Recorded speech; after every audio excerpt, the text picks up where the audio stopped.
आता है और वो दलित समाज का पहला कलेक्टर था। तो बाबा साहब अम्बेडकर को बहुत खुशी हुई, बहुत प्रसन्नता हुई उस लड़के के बारे में जानकर सुनकर। बाबा साहब अम्बेडकर ने संदेशा भेजा कि हम उस लड़के से मिलना चाहते हैं। उस समय पर बाबा साहब अम्बेडकर अपने दिल्ली वाले घर पर थे। तो भाई बाबा साहब के ऑफिस की तरफ से उस लड़की के पास संदेशा पहुंचा था कि बाबा साहब अम्बेडकर आपसे मिलना चाहते हैं। दूसरे दिन वो लड़का बाबा साहब अम्बेडकर के घर पर पहुंचा। सुबह का समय है, बाबा साहब अम्बेडकर अखबार पढ़ रहे थे बैठ करके। और वो लड़का जब ये संदेशा पाता है कि बाबा साहब भीमराव अम्बेडकर मुझसे मिलना चाहते हैं, जो कि बाबा साहब उस समय पर कानून मंत्री थे, तो वो लड़का क्या सोचता है अपने मन में कि मैं एक कलेक्टर हूँ और वो दलित समाज का पहला कलेक्टर था।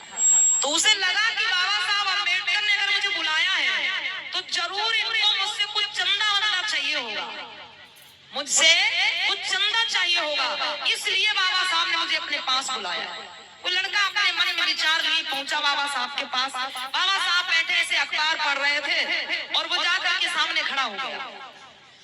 तो प्रणाम किया, नमस्ते किया और बाबा साहब ऐसे अखबार हटाते हैं, बोले बेटा आप इस दलित समाज के पहले कलेक्टर हो, मुझे बहुत खुशी हुई, बहुत गर्व है मुझे आप पर।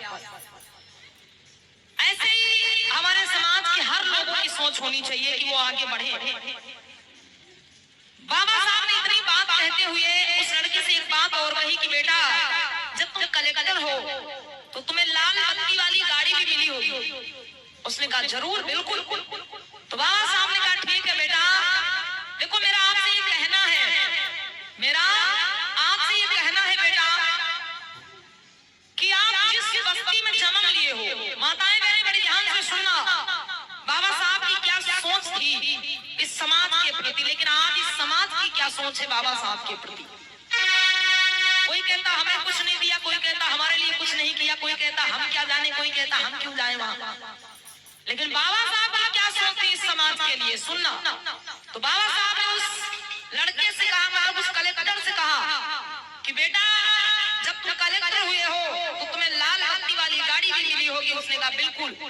तो बाबा साहब ने कहा बेटा एक काम करना कि तुम जिस बस्ती में जन्म लिए हो, तुम जिस बस्ती में गांव में जन्म लिए हो, पले बड़े हुए हो, बेटा एक काम करना, ज्यादा तो नहीं लेकिन हफ्ते में एक दिन कोई थोड़ा सा समय निकाल लेना, हफ्ते में एक दिन का समय निकाल लेना थोड़ा सा। और उस समय में आपको क्या करना है कि अपनी किसी लाल बत्ती वाली गाड़ी में बैठ के और उस बस्ती के 2-3 चक्कर लगाना है तुम्हें। कौन सी बस्ती? जिसमें तुम्हारा जन्म हुआ है, जिसमें तुम पले पड़े हो, उस बस्ती के 1-2 चक्कर लगा लिया करना बेटा। कब? हफ्ते में एक बार। इतनी बात कह करके बाबा साहब ने फिर अपना अखबार सामने कर लिया, पढ़ने लग गए। अब लड़का खड़ा है सामने, बाबा साहब फिर से अखबार पढ़ने में व्यस्त हो गए। अब कोई 10-15 मिनट बीत गए, लड़का चुपचाप खड़ा है सामने। उस लड़के को लगता है कि बाबा साहब ने जिसने बुलाया था वो बात करी ही नहीं है, वो इसलिए खड़ा, लेकिन बाबा साहब की बात पूरी हो चुकी। बाबा साहब इसीलिए उस लड़के को बुलाए थे। जब 10-15 मिनट बीत गए तो वो लड़का बोला अरे सर, हे बाबा साहब आपने मुझे बुलाया था और कुछ कहा भी नहीं मुझसे। तो बाबा साहब ने अखबार नीचे रख दिया और बोले बेटा अभी तुम खड़े हो यहाँ पे? लड़के ने कहा हाँ। बाबा साहब आपने मुझे बुलाया था लेकिन कहा कुछ भी नहीं मुझसे, बताया तो कुछ भी नहीं, किस लिए बुलाया था? तो बाबा साहब ने कहा बेटा मैंने तुम्हें जिस लिए बुलाया था वो मेरी बात हो चुकी, मुझे जो कहना था मैंने तुझसे कह दिया, अब आपकी मर्जी बेटा, आप ऐसा करते हो कि नहीं करते हो। तो उस लड़के ने कहा अरे बाबा साहब मुझे लगा कि आप कुछ और काम के लिए मुझे बुलाए हो, इतनी छोटी सी बात के लिए आप मुझको बुलाए। उस लड़के को मतलब ये छोटी सी बात लग रही। उसने कहा बाबा साहब आप इतनी छोटी सी बात के लिए मुझे बुलाए, मुझे लगा कि आपको मुझसे कुछ चंदा वंदा चाहिए होगा, इसलिए आपने मुझको यहाँ पर बुलाया। तो बाबा साहब समझ गए उस लड़के की भावना को, बोले बेटा ऐसा नहीं, तुमसे कोई और लालच नहीं है, मुझे कोई चंदा, कोई रुपया, कोई पैसा नहीं चाहिए बेटा। मैंने तुमसे ऐसा इसलिए कहा, मैं तुम्हें समझाता हूँ देखो बेटा, तुम जिस बस्ती में जन्म लिए हो, पले बड़े हुए हो, जब तुम अपनी लाल बत्ती वाली गाड़ी में बैठकर और उस बस्ती के अंदर से निकलोगे या बस्ती के आसपास से गुजरोगे, उस बस्ती के चारों ओर तुम चक्कर लगाओगे, जो भी रास्ता होगा वहां का, तो बेटा उस रास्ते पर, मतलब उस सड़क के किनारे, उस गांव के किनारे कुछ महिलाएं बर्तन मान रही होंगी।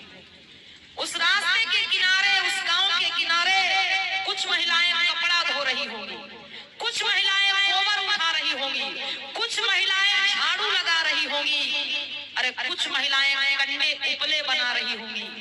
बेटा, जब तुम्हारी लाल बत्ती वाली गाड़ी वहां से निकलेगी, जब तुम उस गाड़ी में बैठ करके निकलोगे, तो जो महिलाएं बर्तन मान रही होंगी, कपड़ा धो रही होंगी, गोबर उठा रही होंगी, झाड़ू लगा रही होंगी, कंडे उपले बना रही होंगी, अरे वो महिलाएं जब तुम्हें देखेंगी तो उनके मन में ये विचार आएगा कि ये वही लड़का है जो हमारी ही बस्ती में जन्मा, पला बड़ा हुआ, और जब ये लड़का इस छोटी सी बस्ती से निकलकर यहाँ तक पहुँच सकता है। ध्यान से सुनना आप लोग, बाबा साहब ने क्या कहा, वो महिलाएं जब तुम्हें लाल बत्ती वाली गाड़ी में बैठा देखेंगी तो उनके मन में जरूर ये विचार आएगा कि जब ये महिलाएं सोचेंगी कि जब ये लड़का इस बस्ती से निकलकर और यहाँ तक पहुँच सकता है,